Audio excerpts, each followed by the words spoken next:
নমস্কার বন্ধুরা, অমৃত বাণী চ্যানেলে আপনাদের সকলকে স্বাগত। সাধারণ মানুষের জীবনের সবচেয়ে আতঙ্কজনক ঘটনাটি হলো মৃত্যু। জন্মের পর থেকেই প্রতিনিয়তই তিল তিল করে আমরা এগিয়ে যাই মৃত্যুর দিকে। আমরা কেউই জানি না কবে, কখন, কোথায় যমদূতেরা এসে হাজির হবেন মহাপ্রস্থানের সমন নিয়ে।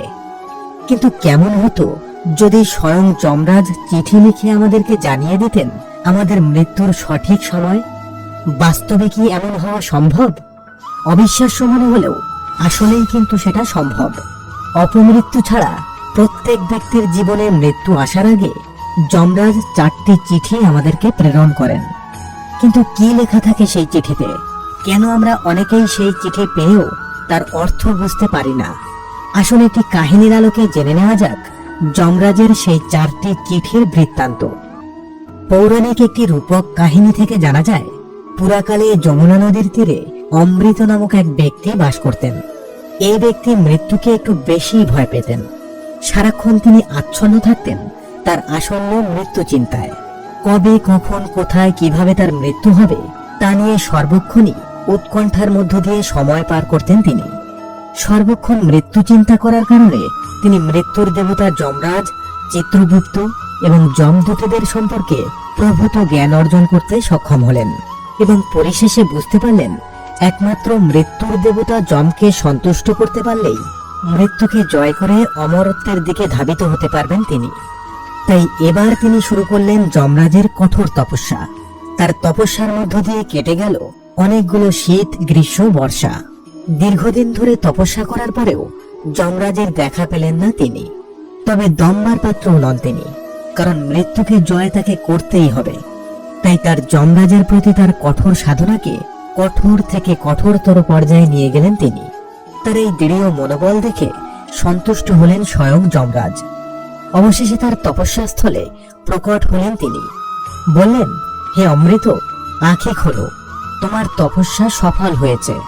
যদিও কোনো জীবিত ব্যক্তি আমার দর্শন লাভ করতে পারে না, তবুও তোমার ভক্তিতে খুশি হয়ে আমি নিয়ম ভেঙে তোমাকে দর্শন দিলাম। চোখ খুলে অমৃত দেখতে পেলেন স্বয়ং যমরাজ তার সামনে দাঁড়িয়ে তার উদ্দেশ্যে বরাভয় প্রদান করছেন। এ দৃশ্য দেখে খুশিতে ডগমগ হয়ে উঠলেন অমৃত। ভাবলেন, এবার আর তার অমর হওয়াকে আটকায় কে? স্বয়ং মৃত্যুর দেবতা যমরাজকে তিনি প্রসন্ন করেছেন। কাজেই তার জীবন থেকে মৃত্যুকে বিলুপ্ত করে দেওয়া এখন সময়ের অপেক্ষা মাত্র। যাই হোক, যমরাজের শান্ত মূর্তির সামনে ভক্তি ভরে প্রণাম করলেন অমৃত।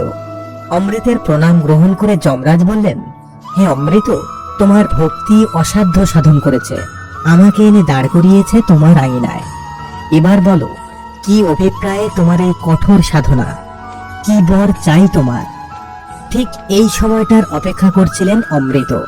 আর তাই এবার তিনি দেরি না করে বলে উঠলেন, হে যমরাজ, আমার অত্যন্ত সৌভাগ্য যে আমি আপনার দর্শন লাভ করেছি। কিন্তু হে প্রভু, জ্ঞান বুদ্ধি হওয়ার পর থেকেই একটি বিষয় আমাকে কুরে কুরে খাচ্ছে।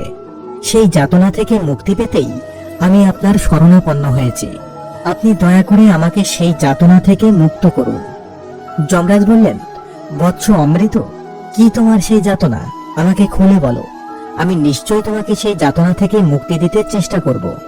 অমৃত বললেন, হে প্রভু, আমি সর্বদা মৃত্যু ভয়ে ভীত সন্ত্রস্ত থাকি। আপনি দয়া করে আমাকে অমরত্ব দান করে আমার মৃত্যু ভয় দূর করুন। অমৃতের কথা শুনে মৃদু হাসলেন যমরাজ। তারপর বললেন, হে অমৃত, মৃত্যু ভীতি শুধু তোমার একার নয়, পার্থিব জীবদের বেশিরভাগই এই ভয়ে ভীত সন্ত্রস্ত থাকে। কিন্তু হে বৎস, মৃত্যু এই জগৎ সংসারের সবচেয়ে কঠিনতম সত্য। জনিজাত যে কোনো জীবকে অবশ্যই মৃত্যুর স্বাদ গ্রহণ করতে হবে। এটাই সংসারের নিয়ম এবং কারো সাধ্য নেই এই নিয়মের ব্যত্যয় ঘটানোর। সুতরাং তোমার এই চাওয়া পূরণ করা আমার পক্ষে সম্ভব নয়। তবে তোমার অন্য কোনো প্রার্থনা থাকলে তা অবশ্যই আমি বিবেচনা করে দেখব। এত কষ্টে যমরাজকে প্রসন্ন করে এবং তার দর্শন প্রাপ্ত করেও নিজের আশা পূর্ণ হচ্ছে না দেখে অত্যন্ত নিরাশ হলেন অমৃত। এরপর হতাশ চিত্তে বলে উঠলেন, তাহলে হে প্রভু, তাহলে আমাকে অন্তত এইবার দিন যাতে আমি আমার আসন্ন মৃত্যু সম্পর্কে আগে থেকেই জানতে পারি। এর ফলে আমি নিজেকে মৃত্যুর জন্য প্রস্তুত করতে পারবো। যমরাজ বললেন, তথাস্তু। তোমার মৃত্যুর আগে আমি তোমাকে 4টি চিঠি পাঠাবো। প্রথম চিঠিটি প্রাপ্তির পর থেকেই তুমি মৃত্যুর জন্য প্রস্তুতি নিতে শুরু করবে। আশা করি এবার তোমার মনোবাঞ্ছা পূর্ণ হয়েছে। এই বলে অন্তর্হিত হলেন যমরাজ, আর অমৃত নিশ্চিন্ত মনে ফিরে গেলেন তার আপন গৃহে। এরপর যমরাজের চিঠির অপেক্ষায় অমৃত অত্যন্ত নিশ্চিন্ত হয়ে ধর্মকর্ম সম্পূর্ণ পরিত্যাগ করে এবং বিলাস ব্যসনে মত্ত হয়ে জীবনযাপন শুরু করলেন। তার আর কোনো চিন্তাই রইল না মৃত্যুকে নিয়ে, কারণ তিনি মনে মনে নিশ্চিন্ত রইলেন যে মৃত্যুর আগাম ইঙ্গিত হিসেবে যমরাজের কাছ থেকে তিনি নিশ্চয়ই 4টি চিঠি পাবেন। এভাবে কাটলো বেশ কিছুকাল। বয়স বাড়তে লাগলো অমৃতের। একসময় তার মাথার চুল পাকলো, বেশ কিছু দাঁতও পড়ে গেল, কিন্তু অমৃত তখনও ঈশ্বর বিমুখ হয়ে নিশ্চিন্ত মনে ভোগবিলাসে মত্ত। এর কিছুকাল পর চোখের দৃষ্টিশক্তি ক্ষীণ হয়ে আসা শুরু করলো তার, এবং এক পর্যায়ে বয়সের ভারে একেবারে নিশ্চল হয়ে গেলেন তিনি। কিন্তু তখনও তার কাছে যমরাজের কোনো চিঠি এসে পৌঁছালো না। তাই অতি নিশ্চিন্ত হয়ে দিন যাপন করতে লাগলেন অমৃত। কিন্তু একদিন রাত্রে হঠাৎ যমদূতেরা এসে হাজির হলেন অমৃতের সামনে। এভাবে হঠাৎ যমদূতের আগমনে কিছুটা আশ্চর্য হলেও অমৃত এবার বুঝতে পারলেন এবার তার যাওয়ার সময় হয়ে গেছে। এরপর তার প্রাণহরণ করে যমদূতেরা চললেন যমালয়ে। তখনও যমরাজের প্রতি ক্ষোভে ফুঁসছেন অমৃত, কারণ যমরাজ তাকে 4টি চিঠি পাঠাবার কথা দিয়েও তার কথা রাখেননি। এরপর যমালয়ে পৌঁছে যেই না যমদূতরা অমৃতকে যমরাজের সামনে হাজির করলেন, অমনি যমরাজের প্রতি তার সমস্ত ক্ষোভ উগরে দিলেন তিনি।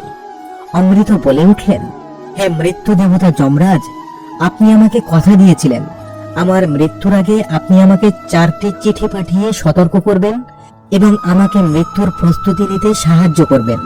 কিন্তু 4টি তো দূরের কথা, একটি চিঠিও আমি আপনার কাছ থেকে পাইনি। কথা দিয়েও কথা না রেখে আমার সাথে নিষ্ঠুর ছলনা করেছেন আপনি। এবারও অমৃতের কথা শুনে মৃদু হাসলেন যমরাজ। বললেন, হে মূর্খ অমৃত, তুমি কি ভেবেছিলে আমি কাগজের উপরে নিজে হাতে চিঠি লিখে তোমাকে পাঠাবো?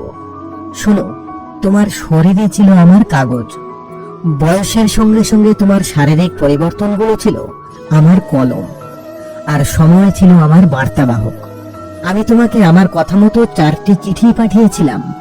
তোমার চুল পেকে যাওয়ার ঘটনা ছিল আমার প্রথম চিঠি, তোমার দাঁত পড়ে যাওয়ার ঘটনা আমার দ্বিতীয় চিঠি।